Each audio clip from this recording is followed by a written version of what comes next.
I'm just so thrilled to be able to represent my country again. And you know, personally, just to have my kids here, my family, this was definitely a little extra special for me.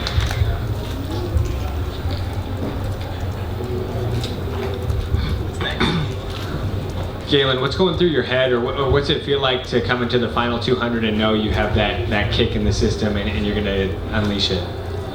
You know, it was tough. It wasn't easy, definitely. You know, I was pushing pretty hard, and I made a couple surges, you know, between 1200 and about 5 or 6 laps to go, just kind of testing out Shadrach, and he was always right on me. You know, he covered everything so well, and it was right there that I knew it was going to be a real battle at the end. And so, you know, I really, with a couple laps to go, was more mentally kind of gearing up for a big finish, because, you know, I hoped to break away. I didn't, and so I knew I was going to have a real tough last couple laps on my hands, and he made it tough.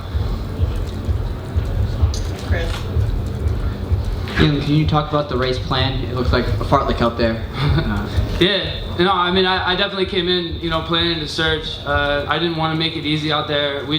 I've been doing a lot of stuff in the heat, you know, really just not only getting ready for Rio down the road, but, you know, just knowing that it was going to be pretty warm here, especially given that the race was run at, you know, 6:15 or 6:20, whenever it was. I knew it was going to be hot, so, you know, I wanted to make it a tough race, and I definitely planned on surging coming in. I didn't really know when or have like an exact, you know, formula that I was going to go for 800 or 400. It was just kind of on feel, but I knew I wanted to keep surging, and, you know, the first time I went, I got a little bit of a gap, and so, you know, I knew that I had a decent shot at pulling away, but the second time, you know, there were definitely guys that went with me, and so, you know, I just knew I had to try to stay as relaxed as possible and just keep pushing. You know, at a certain point, you can surge a little bit, but you got to be ready for a finish, because you know that these guys they're good, you know, they're tough. So really just trying to stay as relaxed as I could, and you know, just make it tough. Hi, Graham. First of all, congratulations. Not to put you on the spot so close to the race, but what are your plans for Rio? Are you going to try to do both? Have you even thought about that yet? You know, I'm keeping my options open. You know, I think definitely the 10K. You know, I plan on coming back in the 5, for sure. So, you know, I'm gonna run the prelim and definitely run the final. You know, if I make a final. And so, you know, the plan is really to come back in the 5, and then I'm just keeping my options open really at this point. You know, I don't know if I run really well in the 5. It's a possibility. You know, it's not out of the question. So, you know, I'm really just trying to take it one race at a time at this point, and you know, looking forward to coming back in the 5. Dave Hunter. If you qualify in the 5 so that you qualify to run 3 races in Rio, would you do that? Probably not. I'm gonna have to pick 2.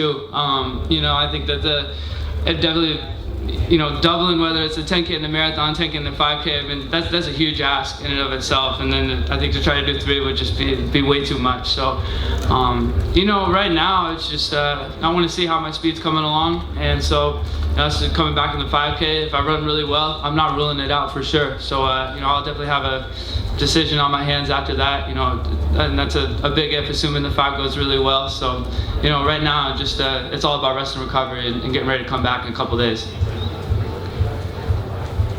Galen, were you surprised by how closely Bernard got kind of stuck with the front of the pack at first?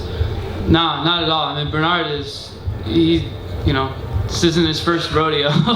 You know, he's just such a seasoned veteran, and, you know, he knows what he's doing out there. And so, you know, I expected him to be there the whole way.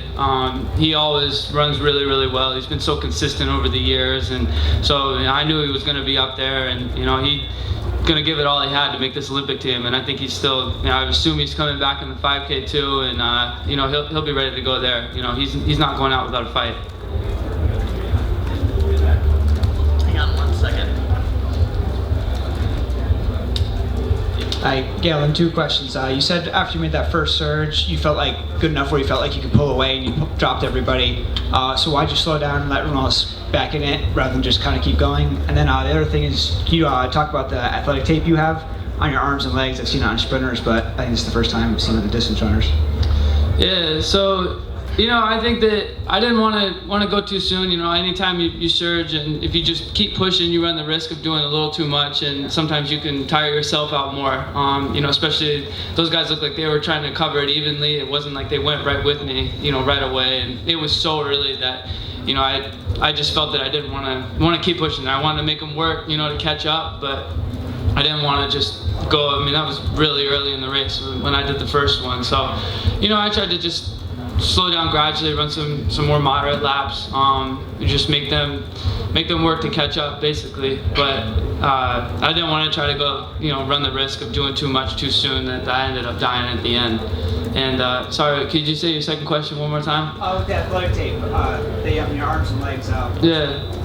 It's the first time I've seen distance runners using it. Yep. Well, you know, I think that it doesn't hurt. You know, I think that stuff that sprinters do, you know, obviously it helps with the wind, and so, you know, why not do it too? You know, even if it's only a little bit, you know, that's still a little bit extra that it's helping you out. So, you know, I'm real happy and just thrilled that, you know, we got such a great company, and the guys that have been working on this tape have just been awesome. And so, you know, I'm just happy to try it.